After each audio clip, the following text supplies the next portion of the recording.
oh yes nozi igihe wabibagamo hari uwo wahishaga justement sisa wabikoreraga ku karubanda yego ngasenga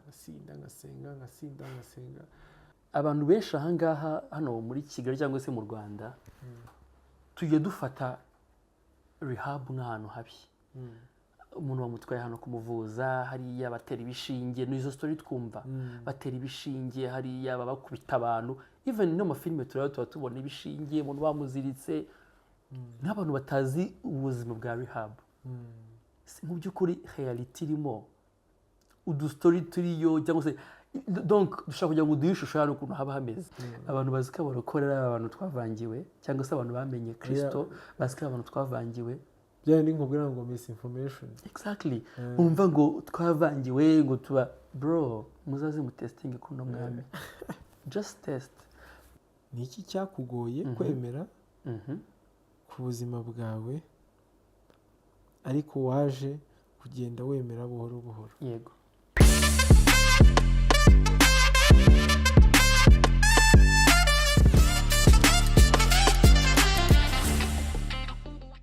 Shalom shalom Yesu ashimwe Yesu akuzwe assalamu alaikum wa rahmatullah wa barakatuh muraho neza ndizera ko muri amahoro twagarutse muri The Grace Note Podcast muri kumwe na your host Bogard de Jésus tubashimiye cyane ko mukomeje kudukurikira mukomeje kutwereka urukundo mukomeje kudukurikira rwose mu buryo bwose Imana ibaho umugisha Imana ibaho umugisha ndabisubiyemo turabakire nanone nkuko bisanzwe mu bizi iteka hanga turi muri from the darkness to grace kuva mu mwijima kujya tujya mu buntu ntabwo ndi jyenyine cyane ko uyu munsi ari umunsi w'ubuhamya buri muntu wese n'ubuhamya bugenda yaba wowe yaba jyewe twese dufite ubuhamya kuba wicara ngaho nkurikira nanjye ndahangaha ndimo ndakuvugisha niza ko twese turi ubuhamya bugenda turashimana kugaye kuri muzima ukibashije guhumeka ntabwo ndi muri studio njyenyine nk'ibisanzwe ndi kumwe n'umuvandimwe inshuti murumuna wanyu mukuru wanyu my brother uraho neza umwaka mwiza derukana kera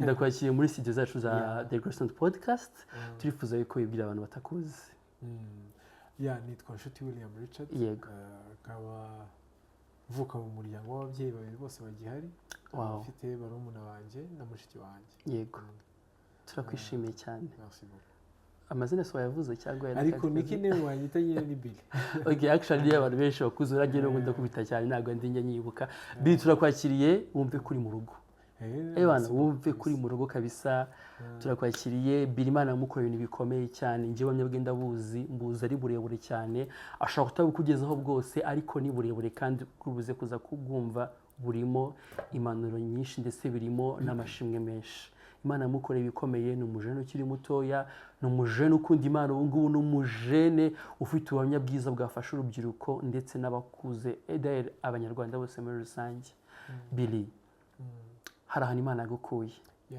hari habi cyane hari nawe yanagushyize mu gihe cyawe mu gihe cyari gikomeye utaramenya Kristo ufite Billy ninde mu buzima buri hanze ya Kristo njyewe mpereye before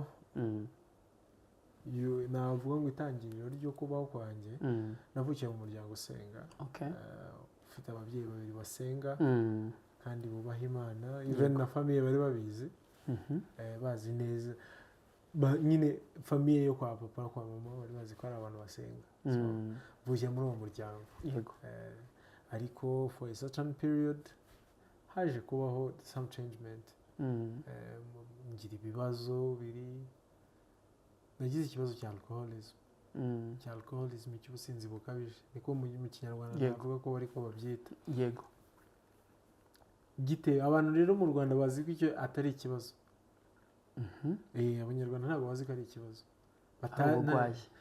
ni n'uburwayi by the way so ni mental illness ivurwa igakira cyangwa bitewe n'ukuntu ugenda uyigira witwara ukabana nayo ariko ukaba uzi neza yuko you are alcoholic you cannot drink so nta uriya umuntu uri alcoholic ntabwo wakagombye kunywa so abantu benshi rero ntabwo bari babizi navuga ko nakuze ndi umwana njyewe mvukiye mu muryango usenga yego ngeze à la fin de 6e secondaire mu myaka 6 wa gatandatu wanyuma urangiza segonderi nibwo ibintu navuga ko byabaye bibi biba ku rundi rwego. Ngira ikibazo cya alcoholism kiri seriye cyane, kiri très sévère. Nkuramo bipolarism disorder, depression, kuba suicidal, gushaka kwiyahura. So ni ibintu nagendanye nabyo yego for like 8 years. Imyaka hafi 8 myinshi. Ibyo byose ukuntu wabyinjiyemo ntabwo wabyutse ngo uhite wumva wahita usoma ku nzoga. Ibyo byaba ari no kubeshya kuvuga ngo wabyinjiyemo gutyo gusa, c'est impossible. Buriya ikintu nshaka kukubwira, habanje kubaho kugira inshuti, za nshuti mwigana, kugira n'izindi nshuti mutanigana ariko muri inshuti yego muziranye like gushaka guprovinga. Urabona buriya iyo uba muri community you want to prove something, kwereka ko aho abantu muri kumwe, muri gufatanya, muri mu rugendo rumwe, yego ugasanga uguye mu bintu utabizi, kandi noneho ukaba wa mwana utarigeze ubasha kuba nakwita gusohoka before usohotse ukuze, ubonye ibintu wenda abo bana bandi bo babibonye biga mu senior 1 cyangwa muri senior 2, wowe ubibonye igeze muri senior 6 senior 5, kandi umuntu aba yakuze yarangije secondaire. Yego urumva rero ubyivurugutamo cyane, ariko ikintu nshimira Imana, mvuga ko urwo rugendo natangiye aho ngaho ari rwo rwangiza ubundi ubu ngubu. Buriya wa muntu uvuga ngo ngewe ngo ntabwo nshaka kureba ngo past yanjye ngo nimbi, no kwibeshya cyane. Iragufasha, irakwigisha, atari no kuko niyo yiba yaragupfujarinze, yarakugize uwo uriwe yego mu gihe kizaza, kuko nta kintu ubu ngubu njyewe mpamya ko ntabasha kwihanganira bitewe na experience nagize. Yego bon, nuko urangije secondaire ubaye umu alcoolique, byagenze biti? Donc izo nshuti zo zatumye nyine ujyamo ko kundi inshuti murangije secondaire, bajya bavuga ngo abantu barangije secondaire ngo bashyushye, donc kubera imyaka abanyaka y'ubwa adolescent. Yego imyaka nyine bishaka umuntu ahora ashakisha amaraso ashyushye, ngiye kutrayinga kino kintu. Yego waje kwisanga guto byamaze kugera ku rugero rwo hejuru? Merci beaucoup. Kuko reka ngusetse njyewe caractère yanjye ubundi mu busanzwe ndi umuntu très sociable n'abantu, ndi umuntu uzi kubana n'abantu, wowe uri n'umuhamya urabizi, ndi umuntu uzi kubana n'abantu bose, kandi ndi umuntu ushaka nyine wa muntu ushaka kumenya utuntu twose. Rero ibyo bintu nibyo byankoze. Nashatse kujya kuvumbura ibindi bintu byinshi bitandukanye, gushaka kumenya ese, ugasanga wenda abandi twabyitaga ngo baradusize, kumbe ntabwo bagusize, ahubwo nibo ubuturage kumbe bacyari inyuma, ahubwo ababirimo nibo baturage, kuko wowe still uri muzima. So natangiye inshuti zanjye ari uko nguko, kandi inshuti ntacyo nzishinja, ni njyewe wari ufite ubwo burwayi. Oya atari n'uburwayi, kuko icyo gihe nari naranabugira before yuko njya wenda muri kunywa inzoga, ariko ntabwo njye nashinja ngo inshuti nizo zanyoheje, kuko nari mfite uburenganzira bwo kuba navuga yego cyangwa hoya. So abantu benshi rero bakunda kubishyira ku bandi ngo nizo zanyoheje.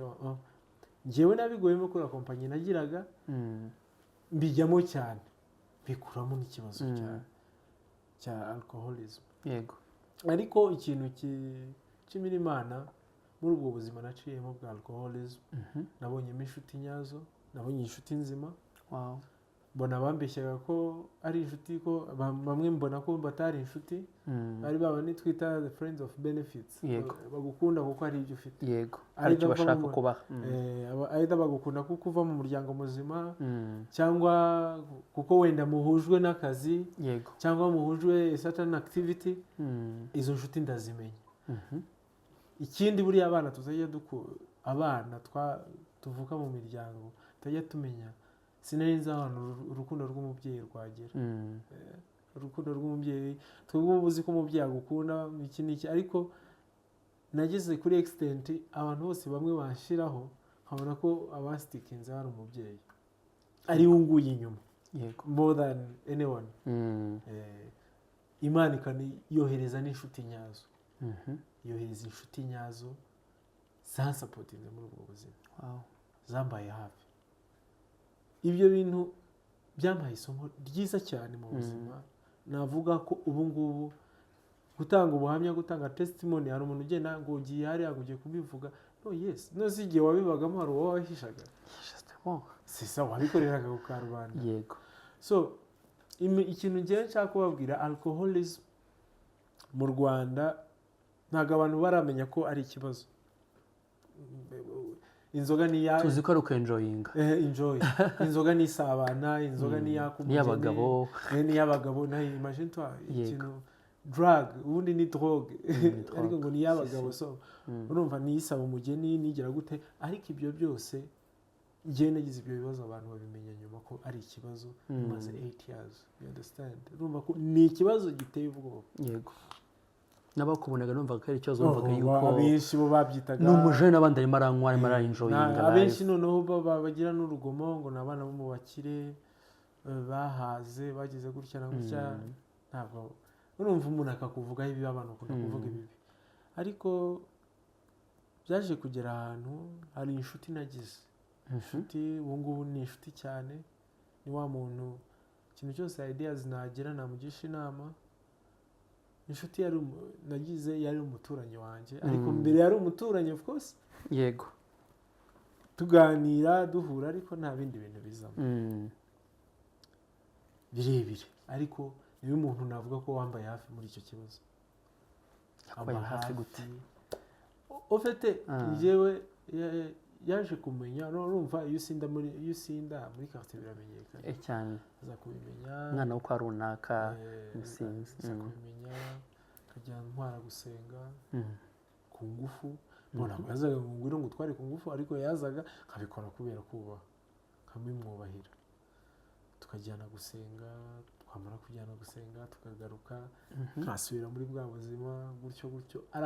Anstikingaho byatari, anguma iruhande telma yuko n'abantu byageze ahantu even n'abantu bakamubaza se ukubera iki. Yego. Kubera iki uri gutinda ku muntu gutyo?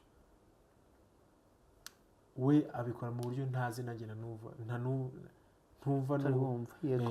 We nyuma twari tugize kubiganira, aravuga ngo ni umuhamagaro yagize. Njyewe na n'ubu simbyumva, kuko niba hari umuntu navunnye cyane niwe, we n'ababyeyi banjye amba pe. Ariko mu nyuma muri bwa businzi aza kubwira umubyeyi wanjye, aramubwira rero iki kibazo afite gishobora gufashwa.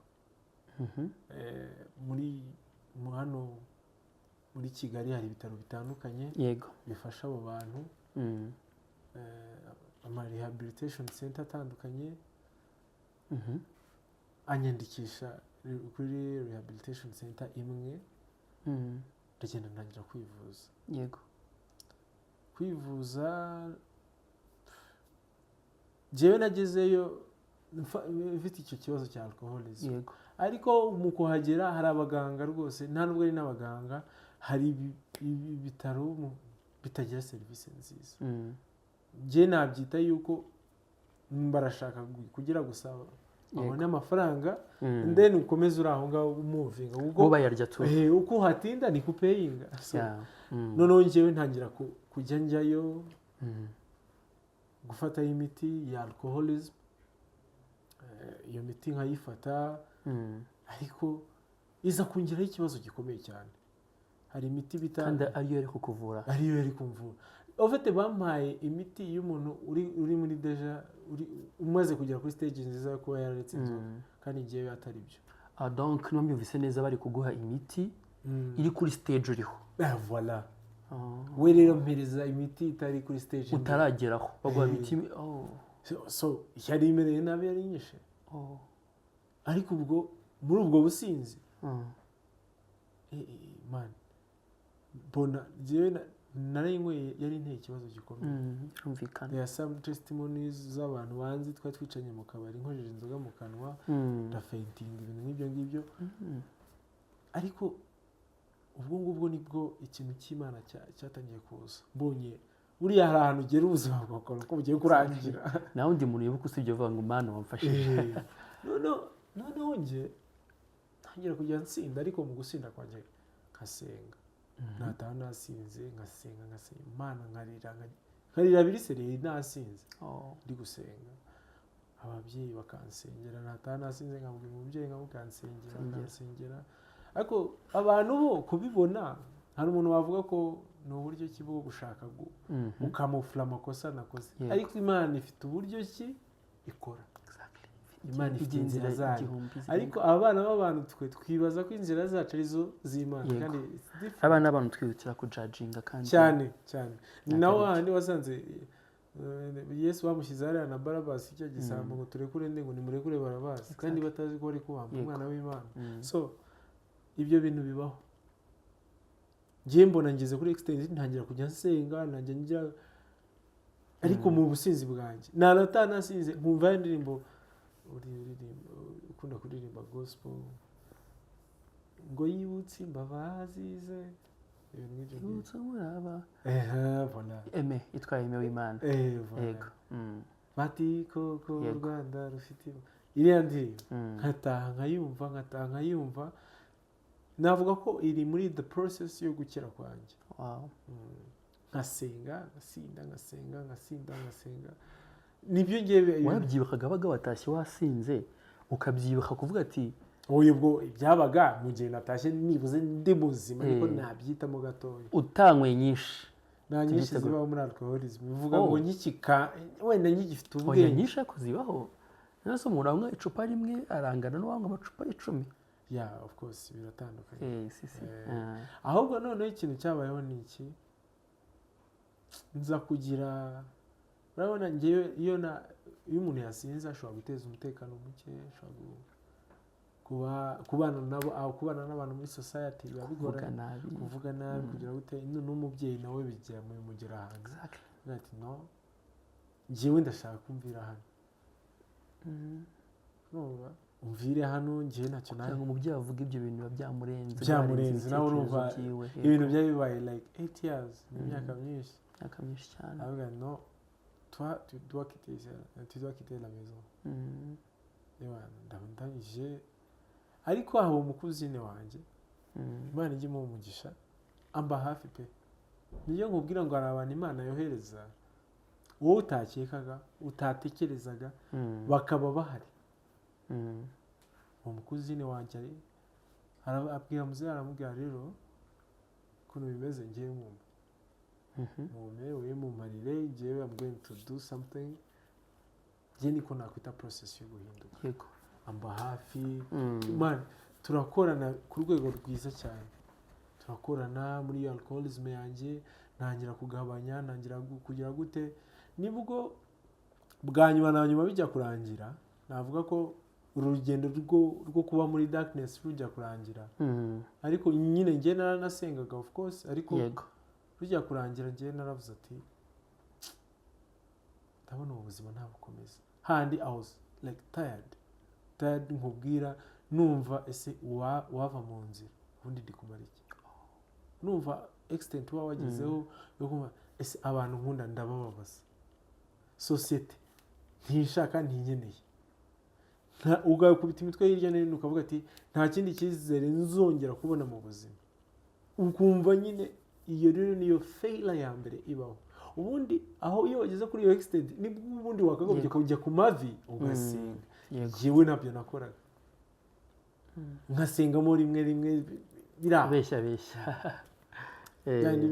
byo kugira ngo gusa ugaragaze ko you are praying so ariko ikintu cyaje kubaho ni iki habayeho yuko njya mu yindi rehabilitation center donc yindi yo narayiretse wafashe imiti yagiye kukumera nabi urabireka urongera usubira mu buzima busanzwe mu rugo inyuma nibwo waje kujya mu yindi rehabilitation center njyayo kabisa mu bintu bishimishije cyane nagezeyo murayo n'umuganga ntigeze mbona umuganga rwose wambaye hafi mu rwego ntazi kuri extent wowe urabona kuba warageze ahantu nta muntu n'umwe ukikuvugisha nta n'umuntu n'umwe wakugisha n'inama wakubaza ideas bagufata nk'umusazi nyine umuntu yishwe n'umusinzi nk'urugero ruto ni nko kuba ufite umuntu wawe uri mu bitaro urwaye indwara uzi neza ko ejo bundi azapfa akaba ari mu bitaro nyine mbiraho nuko nguko ngiye mbonye uwo mugabo it's like nari mbonye umuntu nakagombye wari ukeneye nari nkeneye wa wundi ndi bubwire ibyanjye byose ntajye yarangwa nseke ntajye yarangwa ndebe nabe njajinge avuge ngo iki niki byaho ndabimubwira amba hafi ariko arangije arambwira before yuko dutangirana izindi session izarizo zose arambwira ati reka nkubwire ibi byose ubona hano ntabwo njyewe nawe twabikora udashyizemo Imana mu buzima bwawe. Uno muganga bikubwiraga njyewe nibwo bwa mbere ahubwo byari binantunguye kubona umuganga before ajya kugira ikindi kintu abanza kumbwira gutyo aga no wowe before yuko ujya gutekinga any decision cyangwa ikintu ushaka gukora icyo aricyo cyose wowe ibintu byawe banza ubishyiremo Imana. ndamubwira okay of course anti no winyemerera gutyo gusa wowe genda utangiye ushyiremo Imana mu bintu ukora.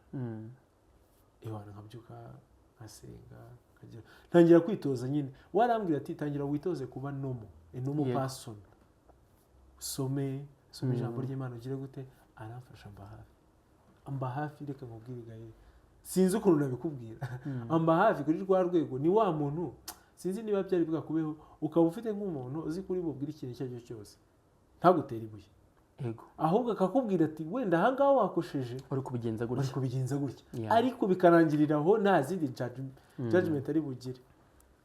Gira amahirwe ndabyibuka le 27 février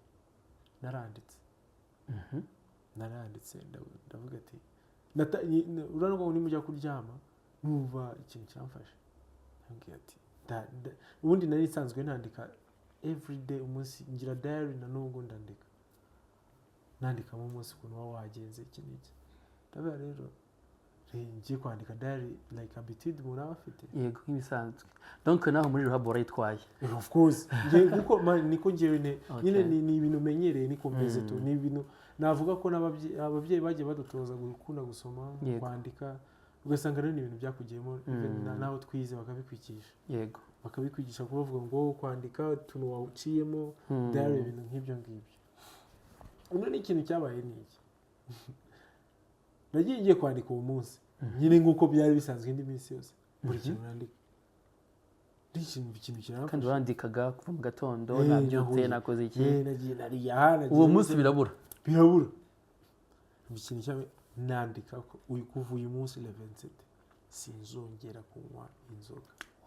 Mana nandika ijambo ryawe sinanditse n'ibintu byinshi like ni nk'amatext nk'abiri Mana ubuzima bwanjye bushyize mu biganza byawe. Ibyo bintu mbibwira abantu kahura n'abantu bakambwira ngo umuti ngo wakoresheje ngo nuwuhe ngo uzaturangire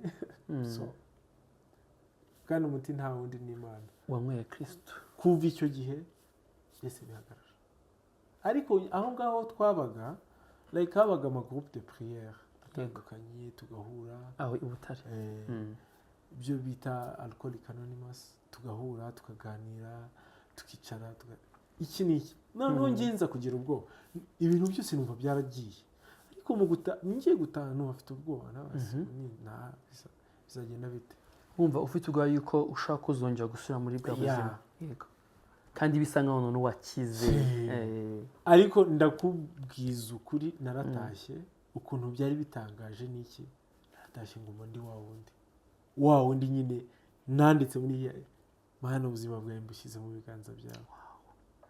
Ibintu ndakubwira ngo iyo uvuye muri buriya buzima usanga warafunze imiryango yose ibaho abantu bose bakwizeraga bose warabadekoneye tellement yuko nta n'umwe wagaruka imbere ugumva ufite isoni.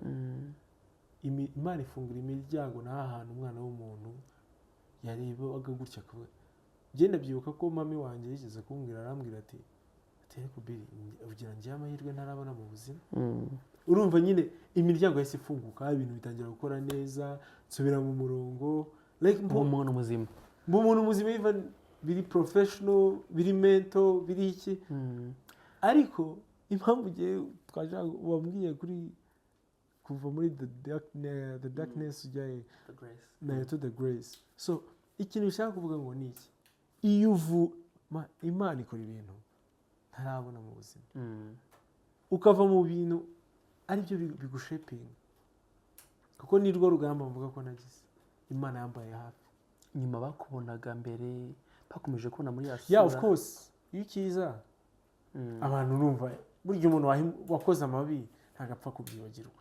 No kwibagirana kenshi mu bantu. Mu bantu nk'ubari nk'ukuntu uganira n'umuntu nubwo yaba azi kuri seriye akahita ashyiramo nk'akantu ariko ngo uribuka ngo mbere ariko nyine atira mu kizinywa oya atari nakubajije ngo akahita kuvuga ngo uribuka ukuntu asindaga so njye ntabwo bimbabaza ndaguye byarazinywa so byararangiye it's my past ni byiza njye ntabwo bikimbabaza ahubwo ikintu byangiza uwundi w'ubu ngubu ndi umwana w'umukristo wemera Yesu Kristo nk'umwami n'umukiza uzi inzira ashaka nzi icyo nshaka inyungu zanjye ziri hehe icyambere cy'inyungu zanjye ziri mu Mana tudabona mbere y'ibindi byose Imana yakubereye kwizerwa cyane Imana yakubereye umukozi w'umuhanga ngiye mu by'ukuri ijambo ry'Imana ritubwira yuko ngo Kristo ajya atanga ingabo nyinshi zigapfa ku bwacu ajya mu bintu byawe donc byawe ndabona ko bidashoboka Kristo akabishobora nk'ubu wari uvuye mu bitaro hano i Kigali bidakunze Imana yemera kujya i Butare kugira ngo ure n'umuganga umuganga Imana imuha umugisha cyane usibye nawe wenyine abaganga bose Imana ibaha umugisha kuko bakora ibintu bikomeye njye mfata abaganga njye mbita ko ari barumuna b'Imana kuko Imana yabashyizemo ubuhanga bukomeye ewan sinzi ukuntu nabivuga Imana ibaha umugisha abaganga bose mukomeze muduhe serivisi nziza n'abadatanga serivisi nziza Imana ibashoboze ariko namwe mukunda imirimo mukora mukunda akazi kanyu Billy wavuga ubuhamya bwawe bwakwira bugacya n'ejo bugacya ubu yumva gute nyuma ukimara gukizwa umaze kwandika muri agenda yawe ubwiye Imana ati le 27 février ntago nzongera nyuma na temptation zigeze njya kubaho reka rero ngusetse temptation izo nibyo njya nkunda ikintu kimwe buriya ngo satani ntahajya n'Imana ibihari buri gihe so nta hantu bijya araza ariko n'Imana ikaturinda so of course umugani nibyo njya numva ngo abayobozi bacu badukoreye bajya bavuga ngo u Rwanda rwashyizeho ingamba z'ubwirinzi so ni ukuvuga ngo ugomba gushyiraho ingamba z'ubwirinzi ugashyiraho gusenga ukamenya nanone like buriya hari ikintu tutajya tumenya iyo umuntu yamaze kuba umukristo amenya uwo ari we umenya uwo gafunga zanza zose ushaka kuvamo like n'umuntu waba uzi ko ngiye nkubara nk'ibintu nagiye nca muri ngewe mbona ko bitakifite icyo bimariye yego ibiganiro bitagiye epfo na ruguru kujya ku za nshuti yes dufite inshuti pe ntabwo wazanga ariko hari inshuti zidafite icyo zongera mu buzima n'icyo zigabanya mu buzima uwo nguwo rero izo ngizo usenga Imana ikazikuraho cyangwa se ikazihindura kuko ntabwo wahindura umuntu ntabwo abakiri ba bantu nyine bavuga ngo those are my friends cause nta hantu bakugeza nta naho bakujyana bashaka gusubiza muri wa mwijima so ibyo bintu byaramfashije cyane kandi buriya reka nkubwize ukuri Gael ibintu nshaka kubwira abantu benshi hano muri iyi testimony yanjye ni nini pe twanafata n'amasaha n'iminsi ariko reka nkubwize ukuri Imana uzi ko ishobora kugucisha mu bintu nta nubwo ari ukuvuga ngo irabigucishamo ikakureka satani ukabicamo wasenga nigusubiza ukumva ntagihari reka nkubwire bikakurenga ngiye nkuba hari ikintu nakubwira hari abantu batajya basoma Bibiliya njye natangiye gusoma Bibiliya nibwo nabimenye like nari nsanzwe mbizi ariko ntarabimenya reba nka Loti Yobu yari mu kiribwa agera ahantu ajya down handi n'umugore we ibintu byose birashira abana barapfa handi umugore yaje aramubwira atari kuse imva amatungo yose wahakanye iyo Mana yawe ariko ariko aranga reba aho Yesu agera wari Sawuli ageze i Damascus agiye kwica abana b'Imana agira gute yahinduka Pawulo niwe wanditse ibi bitabo byinshi dusoma muri Nouveau Testament so ikintu mvuga buriya ikintu cyose washyizemo Imana niba ubyutse mu gitondo nka Gael cyangwa nka Billy Mana njye ngweretse uyu munsi mushyize mu biganza byawe gendana nanjye nkagutekereza nk'umwana nk'umukristo pardon nta kindi Imana irabikora kuko ubu ngubu Imana yagiye imfungurira inzira njye natekereza ko zishoboka numvaga nk'inkuru njyewe nk'ubu hari nk'ibintu nko kwicara gutya ntanga testimony mvuga ibyiza by'Imana biryoshye. It was a film nyine kuri njyewe, it was a movie. Sorry, uravuga Imana wumva atasoza, wumva wabivuga buri gihe kuko ibintu by'Imana Imana ikora biratangaje biteye n'ubwo. Imana niyo kwizerwa cyane, ngidashima Imana cyane kubw'umuvandimwe Billy. Ni ibintu bitoroshye kumva umuntu w'umujene, ariko ibyo bintu njya numva navanga inzoga, gukurika inzoga ngo biragoye, ngo kureka inzoga ngo ni ibintu bikomeye. Actually nta kintu kidakomeye muri ino si, ariko iyo umaze gushyiramo Kristo, iyo umaze gushyiramo Yesu ukamuha intebe mu buzima bwawe, ibintu byose bigenda umva cyane. Reka nkubwire buriya rero ni ibintu uvuze byiza cyane. Iyo amaze Imana ibicishamo, kuko when you become alcoholic, ba bantu wari uzi ko urabona twese dukorera muri sosiyete, abatonta, abatante, les cousines, inshuti mwiganye, mwakuranye, mwaturanye, ukagira ngo abo ngabo ni close kuri njyewe na dear, baragenda ukababura. Even wanamuhamagara ntayifate, kugeza n'aka kanya batemera ko wanahinda. Ariko ngiye kuri njyewe ni byiza pe. Ubwo ngubwo niko Imana yari yabiteganyije ko urugendo rwabo ruzagerera aho ngaho. Ariko ikintu mvuga ni kimwe, inshuti zigera zikagucikaho, noneho zagucikaho n'ibyo bibazo urimo, ukagera muri depression, ukigunga, ukiheba. N'abandi bavuga ngo uriya muntu yarihebye, yego, bikagera ahantu ukumva nawe ubwawe ukiri umuntu, si wiha agaciro kuko utangira kwiyanga. Ariko ikintu nshima Imana, ibyo bintu nagize amahirwe mbivamo. Ni amahirwe cyane aho kwemeye Kristo akaza mu buzima bwawe. Biri nsubiye inyuma gatoya, abantu benshi ahangaha hano muri Kigali cyangwa se mu Rwanda tujye dufata rehab nk'ahantu habi. Umuntu bamutwaye hano kumuvuza, hariya batera ibishinge, n'izo story twumva, batera ibishinge hariya, babakubita abantu. Even no mafilime tuba tubona ibishinge, umuntu bamuziritse, n'abantu batazi ubuzima bwa rehab. Mu by'ukuri reality irimo udustori turiyo, cyangwa se donc dushaka kugira ngo duhe ishusho y'ahantu ukuntu haba hameze, kuko abantu benshi ntabwo bumva ko ari ahantu habi. Bumva ko ari nko muri gereza nyine, sinzi ukuntu nabikubwira. Even no muri gereza zo mu Rwanda haba hari amahoro, nta nduru, nta myigaragambyo, nta biki. Ariko iyo bigeze muri rehab twumva ko abantu gutera ibishinge, abantu baba badakomeye. Rehab nawe hageze, rehab biba bimeze bite? Njyewe rero nkanjye ntabwo ndi wa muntu uza kuvuga ibintu gusa ngo mvugende, ngo mvuge ngo ahantu ngo hari heza kandi hatari heza, ngo wenda ngo kugira ngo ushimishe cyangwa ntofensinga ahantu. Abantu dushimishwa no kuvuga ibibi gusa, ibibi tukabeshya, niyo character kuvuga dupfobya ibintu byose. Wanabona na telefone nk'ubwo ari nziza ari yawe, ariko nkavuga ngo buri bwicomekeshwa gutya tutimagine. Buriya reka nkubwize ukuri, biriya bintu wumva izi rehabilitation center ziri hano muri Kigali, ziri hanze ya Kigali, njyewe ndavuga izo nzi, izo ntazi, I don't know, nta nubwo bindeba. Ariko ikintu nshaka kukubwira, izo nzi rehabilitation center y'i Butare, niba rehabilitation center nabonye nzima ibaho, yujuje ibisabwa, ntabwo ari ukubakora advertisement, ariko yujuje ibisabwa nk'ibya rehabilitation kuko irabyujuje, niyo ugiye ugezeyo ubaho nyine nk'uko wabagaho mu rugo.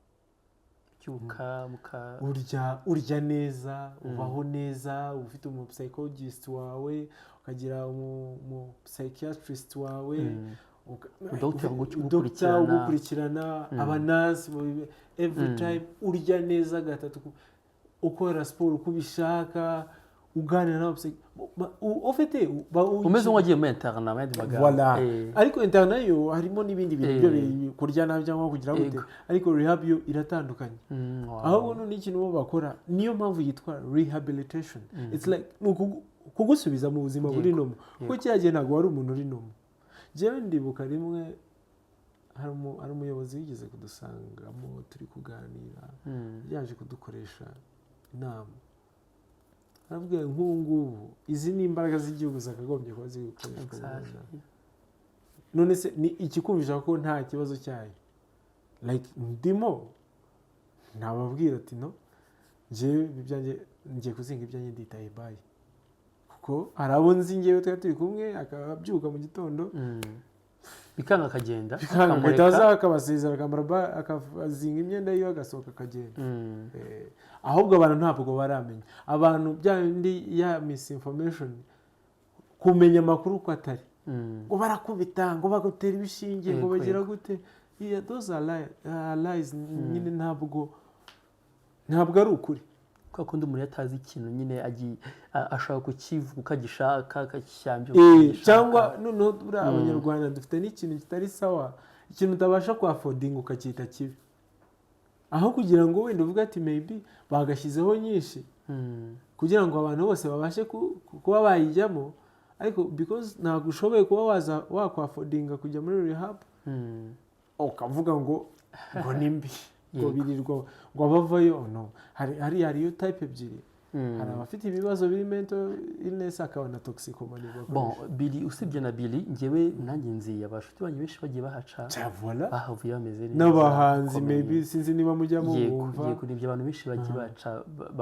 bavuye bameze neza. Ndibaza ko ari inama twaha ababyeyi bose cyane pe abafite abana barimo barahura n'uburwayi nk'ubu ngubu, ko baba open bagatwara abana ahubwo njye noneho instead yo kubatwara muri habanje numva ngo bagiye gufungisha umurongo. Ako kanura kavuze, hari ababyeyi njyewe nshaka no kubwira ababyeyi bo muri iki gihugu cy'u Rwanda, niba kandi ugasanga umuntu Imana ibaye kubivuga gutya, ugasanga umuntu ni umuntu wize, ni umuntu uzi ubwenge, yagiye mu mahanga, ajyahe hose, arafungutse mu mutwe, ariko ugasanga the big mistake bafite, umuntu aza kukugira inama zo gufunga umwana wawe, ngo kumwohereza ahantu habi, ngo kubera inzoga kandi hari ahantu habugenewe. Yego, ni ukuvuga ngo like misinformation, aho kugira ngo ujye kwa muganga ujye kubibaza, aho kugira ngo ujye mu masantere atandukanye yo kujya kubaza, kuko ubu ngubu internet mu Rwanda iri full, ku buryo nta kintu umuntu yakubisha utarinze kujya aho wabyishakiye ukabimenya. Exactly. Kandi bamenye ko hari ikibazo cya alcoholism mu rubyiruko. Nibyo uvuze ni ukuri, mu by'ukuri na n'ubu Yesu aracyakora, na n'ubu Yesu aracyakiza, na n'ubu Yesu aracyaruhura imitima imenetse, na n'ubu Yesu wowe udukurikiye aka kanya ushaka kuvuga uti se ko mbona jyewe inzoga zananiye, banza utere intambwe wemerere Kristo ataye mu buzima bwawe. Iyo Kristo atashye mu buzima bwawe ni ukuri umuntu abicyaremwe igishya, umuntu arahinduka. Wa wundi even na Bible bivuga, wa wundi wari maraya baramubonye anashaka kumutera amabuye, aravuga ati tukamufasha asambana, Kristo aravuga ati who are you, mwamujudginga nkande, atangiye kwandika hasi barabura.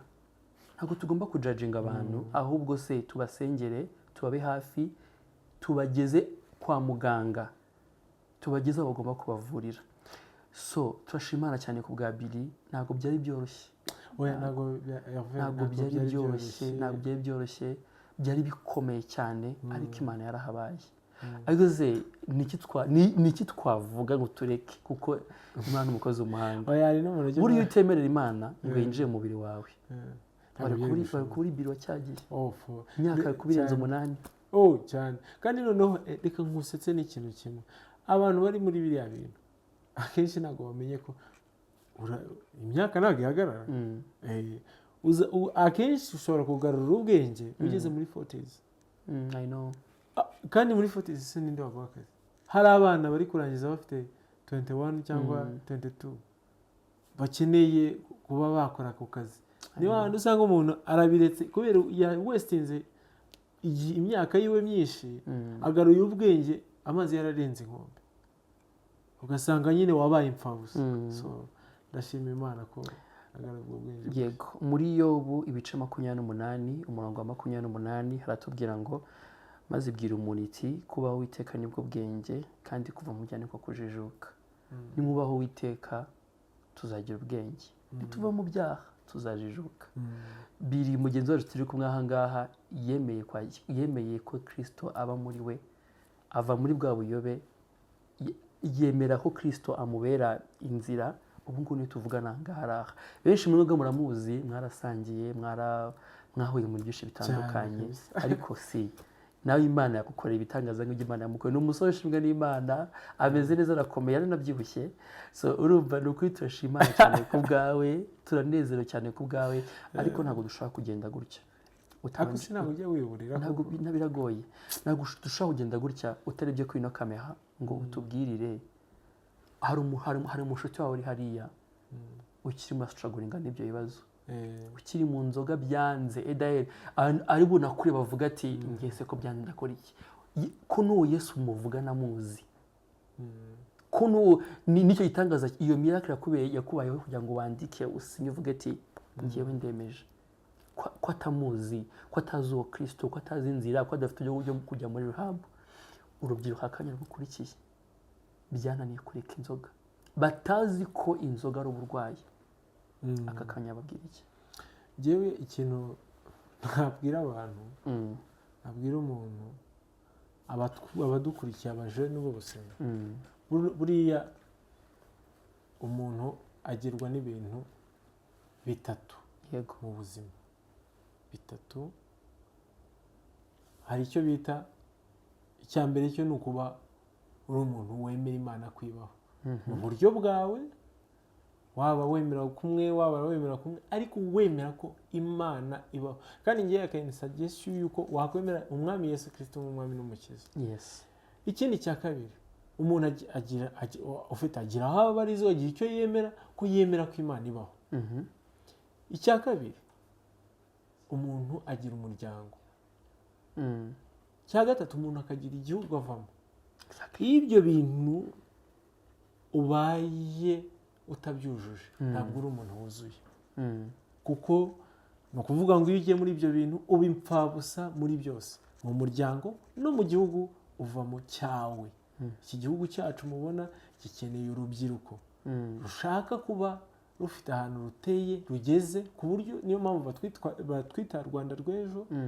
Dufite ahantu tugeze ku buryo tuzafasha ababyeyi bacu bageze, tugatera intambwe nzima. Ikindi cya kabiri, tukaba turi abantu, turi ba bantu bahereza imiryango tuvamo agaciro. Kandi ibyo byose ntiwakunda igihugu, ntiwakunda umuryango utabanje kubaha Imana no kuyikunda. Ibyo ubimenye ko mu gihe udasenga, mu gihe udafata ubuzima bwawe ngo ubushyire ku murongo, ntuzatunganya imirimo yawe y'umuryango n'iy'igihugu cyawe ukomokamo. Icya mbere njye nabagirira inama, ibyo bintu uko ari bitatu nubyuzuza uzaba wujuje ibintu bigira umuntu uri ngombwa kuri uru Rwanda, kuri uru Rwanda no ku isi yose. By the way, kubera iki twaguma mu Rwanda gusa, ariko tuvuga icya mbere cyo isi yose. Isi yose byose wabigira, byose wabitunga ko udafite Kristo ni ubusa. Muri ibyo yaravuze ngo Yesu ni sawa, iby'isi ni ubusa, ngo uramenye ntuzave ku mwami wawe. Nicyo nakwifuriza aka kanya, ubuzima bwiza ushobora kubamo bwose, ibyo waba ukora byose bikunejereje, ariko udafite Kristo ni ukuri ni impfabusa.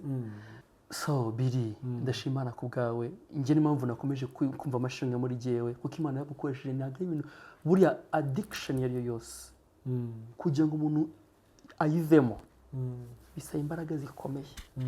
Haba imbaraga zawe, ariko izawe n'izakwatanye iza Kristo. Niyo mpamvu wemeye ko Kristo, wemereye Kristo agataha muri wowe kugira ngo akubere imbaraga zawe. Iyo Kristo aba adahari nawe urabizi ko ari kuba umeze, ntabwo urako wicaye hano muri The Grace Not Podcast. Ntabwo wagenda rero tutageze mu yindi gahunda yacu. Tugira gahunda ngaha muri The Grace Not Podcast yitwa Vibe for Christ. Aho kandi urakumva? Ndakumva, ni ukuvibinga nyine muri Kristo. Erega buriya abantu batabizi, abantu bazi ko abarokorera abantu twavangiwe, cyangwa se abantu bamenye Kristo bazi ko abantu twavangiwe. Byari ni nkubwira ngo misinformation. Exactly. Umva ngo twavangiwe, ngo tuba bro, muzaze mu testing kuno mwami. Just test kuno mwami, mvuga ko mwami agira neza. Ino gahunda yacu ya Vibe for Christ, tubazo tworeje, quick question, tubazo twihuta. Hano dufite agaseke, urakabona. Hari ibibazo bigiye bitandukanye, ndi bukuvangire kugira ngo ugende uhitamo icyo ushaka. Uraduhitamo ikibazo kimwe, uradusomera, hanyuma utubwire icyo ugomba gusubiza. Ni iki cyakugoye kwemera ku buzima bwawe ariko waje kugenda wemera buhoro buhoro? Ni iki cyakugoye kwemera ku buzima bwawe ariko waje kugenda wemera buhoro buhoro? Yego. Ikintu naje ngiye kwemera nakawe. Nakangiye. Okay. Ikintu naje kwemera mu buzima nuko ntari nzi mu buzima. Nyine ikintu niki cyakugoye kwemera ku buzima bwawe ariko waje kugenda wemera? Nuko ibintu byose bitagenda nk'uko ubishaka. Donc mbere numvaga yuko ibintu byose ugomba kugenda uko ubishaka. Niba bimusanga. Ariko c'est impossible. Niba ushaka icyo tukibona. Niko wumvaga mbere. Niba ushaka iki ngomba kukibona. Haba mu nzira mbi, haba mu nzira nziza, ariko nkigereho. Ariko ibyo ngibyo ni ukwibeshya cyane. Uko ni ukuri. Ntabwo na gahunda yacu yarangira, dufite ibindi bibazo dushaka kukubaza. Ni it's a quick question tubaza buri mutumirwa wacu wese dutumiye kuri The Grace Note Podcast. Icya mbere nagiye kubaza ikibazo kimeze watubwiye even before. Uheruka kurira ryari? Meruka kurira haciye like 1 year. Ariko kurira atari in public ndi njyenyine. Urabizi uko biruhura ariko? Biraruhura like nyine ukumva nyine ubu ngubu agahinda nzi nabyita kugakamufura cyangwa kugahinduringa simbizi. Ni ikihe kintu cya mbere ukora ukibyuka n'icyo ukora ugiye kuryama? Ibyo biroroshye. Ikintu cya mbere nkora nkibyuka ndasenga. Ngiye kuryama ntabwo ubanza kujya kuri telefone ngo ujye kuri TikTok. Ahubwo ndanashima n'Imana n'ahantu ari prise ncomeka telefone ni kure. Yego. Ikindi nkora ngiye kuryama cya nyuma. Donc ni icyo ukora bwa mbere ugiye kuryama ko kundi uba ugiye kwishyiraho? Ndasenga. Nabwo urasenga. Imana ishimwe cyane. Ni ikihe kintu uspendingaho amafaranga menshi mu buzima bwa buri munsi? Amatike musaza. Utega move? Ntabwo ari move. Guke. Reka. Like nyine amadeplacement. Gutega kuko like nkunda gukoresha transport cyane muvinga umunsi ku wundi. So turagushimiye cyane, ibibazo byose ubisubije neza, ariko mbere yuko nkubaza ikindi kibazo cya nyuma, ndumva umutima wanjye umatira ko mbanza gushima ababyeyi bawe cyane. Ndashima cyane mama Billy, ndashima cyane papa Billy, ndashima abavandimwe bawe bakwihanganiye. Ndabizi n'umukuzine we ndetse na mushuti wawe wagufashije. Ndabizi neza ko bitari byoroshye. Agahinda k'umubyeyi ntabwo ndabyara, ariko agahinda k'umubyeyi nshobora kugafilinga. Umubyeyi ewan ni ukuri Imana ibaho umugisha, mwarihanganye, mwakoze umurimo ukomeye. Ntabwo yari mwebwe, yari Kristo wabayitiraga kubikora. Kuko ababyeyi benshi bashobora kureka abana babo bitewe n'ubwo buzima baciyemo, ariko ababyeyi bawe barahagaze baravuga ati ntabwo bishoboka. Nuko Imana ibaho umugisha, nkuko nabivuze. Ndashimiye abaganga bacu bose batuvura, nashimiye amarehab yose iri Butare, izera muri Kigali. Nuko Imana ibaho umugisha, kandi nako mwomeze gushishikariza urubyiruko rwose ngo mustrugglinga n'ibibazo by'inzoga, ibiyobyabwenge. Nukuri uko mushobojwe Imana izabafashe kugira ngo mujye mwegera abaganga bababe hafi. Ikindi kintu nibagiye kukubaza Billy, muri buriya buzima bw'inzoga, ubuzima bwa alcohol bwari bukomeye, ibyo byose hari amakosa menshi wagiye ukora. Hari ibintu bikomeye wagiye ukora rwose, aho ntabwo aho ngaho duce kutabitubwiye. Harimo ikintu wakoze uhora niyo ugitekereje wumva wigaye, wakoze gikomeye ukavuga ati ntabwo nari nzi ko umuntu nkangiye gukora kiriya kintu kimwe. Ahari ufite byinshi, ariko hari ikintu kimwe ushobora kuvuga, ahari wenda ahangaha abajene benshi badukurikiye ushobora kwisanga gihura n'icyarimo aka kanya. Billy, ni cyo kintu wakoze ukumva urigaye cyari gikomeye muri cya gihe cyo kuryo wavuga ati sinshaka kongera kunywa inzoga dore zaransebeje, nakoze ikintu kintu? Ibyo byo ni ibintu byoroshye. Jye neza ko natinyuka kubwira umubyeyi wanjye nabi. Kumubwira nkaho umutontomera, umubwira nabi, nkaho tungana, nkaho kwihanukira nkamubwira nabi. Icyo kintu ni ikintu gikomeye cyane ku mubyeyi. birababaza cyane ko umubyeyi ashobora kuba umwana wamubwiye na umwana yirereye bumva ati ntabwo bishoboka ko umwana ntabwo ari njye wamubyaye aba yumva bitumvikana ni ukwibagirwa iyo identity ni ukwibagirwa uwo uriwe nicyo kintu inzoga zankoreye zanyibagije uwo ndiwe zanyibagije uwo ndiwe ariko nagize imana nibuka my identity nibuka uwo nari ndiwe Ewan Billy utubwira ibintu byinshi cyane kandi Imana nuko yagize neza nkuko nazo mbivuga ko nabyeyi bawe babaye intwari ubu muri ubu buzima aka kanya kuko mbwiye ko ari umukuru wanyu muri ubu buzima aka kanya ba petit frère petite sœur bagufata gute aka kanya ko bazi Billy wabo wazaga agenda yandika kwandika 8 agenda ubu ngubu yo kubonye bavuga gute like donc udustori two mu rugo bavuga ati bitizo ko ari kazizi ari ubusizi ubu ngubu yo kubonye abo muvukana tudabora kubera na respect baguha ntabwo yaza kukubwira ngo mu mbere ngo ari umusinzi ariko ubibonera mu bikorwa ukabona aje kukugisha nk'inama yego cyangwa niyo atakugisha n'inama wenda ariko ukabona akubwiye nk'ibintu byamubayeho cyangwa nyina gute like arakwandikira abaye open kuri wowe muricara muri salo mukaganira haba ari nk'ibintu muri famiye nyine mu magambo make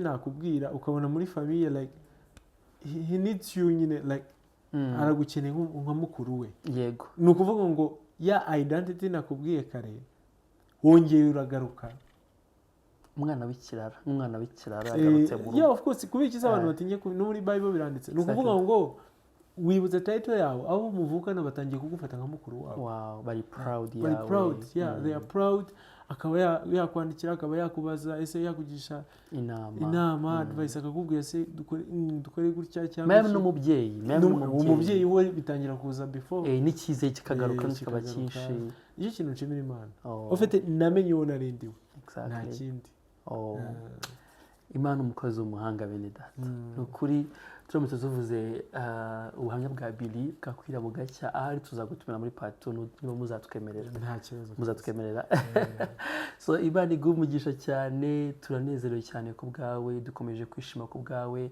mbere yuko dusoza nakomeje mvanga ibibazo ko mbere yuko dusoza hari akabazo kanyuma ndi bukubaza nkahita bashimira ubundi tugasoza wambwiye ko amafaranga akunda kwakoresha cyane urimo utega ariko ujya kuzanga byo byose umuntu wavuganye nawe umuntu wavuganye nawe ni Billy umuntu wavuganye nawe ni umukunzi wanjye utuye inyuma y'ibicuse umukunzi wandi baririmba mise nibuka ndirimba Alex Dusabe ufite umukunzi utajya uhinduka mani buri gihe bari cyo ngo ni indirimbo mani oya wapi ni umukopine wanjye umukobwa nkunda cyane navuga ko yambaye hafi mu bihe bitari byoroshye kandi wabashe kunyakira uko narindi wemereye iyo situation arayimenya so she's there for me, she's my advisor, ni umuntu ngira inama nta na rimwe arambwira inama zitagira ipfa nawe yarakijijwe Yohana cyane ni umuntu navuga ko mbere yuko njya gukora ibintu byayo byose biri très important niwe mbanza ko kugisha inama kandi nta na rimwe arambwira inama ngo zifailing. Imana ishimwe turamushimiye nawe ibyo byose aravuze kuza kutwumva. So tugeze ku musozo wacu twagushimiye cyane Billy wakoze cyane gufata umwanya wawe ukaza ukabana natwe ndizera ko n'umutane tugutumira uzemera invitation yacu. So turabashimiye cyane mwese abakunzi bacu ba The Grace Note Podcast. Nukuri muraba agaciro murakome kandi turabubaha. Imana yamwijije baho umugisha. Nago nava ko turangije ikiganiro kuko n'ubutaha tuzagaruka nejo bundi bajya bava ngo nakagaruka. Imana ibarinde mwari kumwe na Bogard de Jésus kuri The Grace Note Podcast. Na uta shalom, God bless you.